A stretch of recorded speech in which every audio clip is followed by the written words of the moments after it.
How you doing, guys? This is Eric from RuleTheWasteland.com. As I'm sure many of you have seen, the hero Kyle Rittenhouse was rightly acquitted for his self-defense.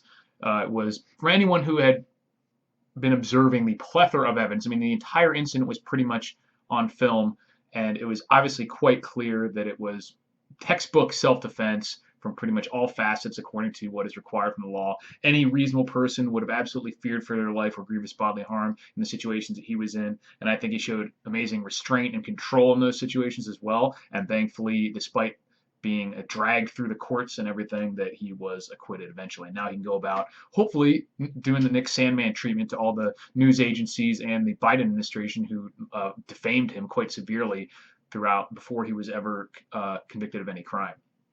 But the interesting thing is that now, of course, we get to see if there's going to be any civil unrest in Kenosha or elsewhere in the country as a result of this verdict. And there certainly could be.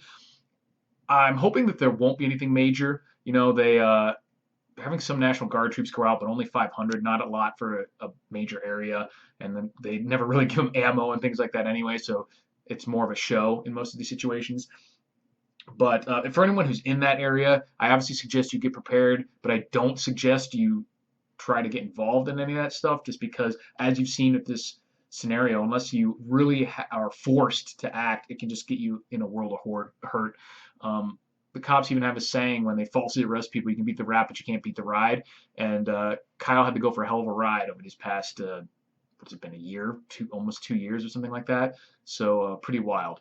And you might not be in a position to be public enough that people give you support or financial support or anything like that. And it can really, even getting off these charges sometimes can destroy your life. So definitely I wouldn't get involved in any of this stuff unless you're absolutely forced to. But if you're forced to, then you do what you need to do.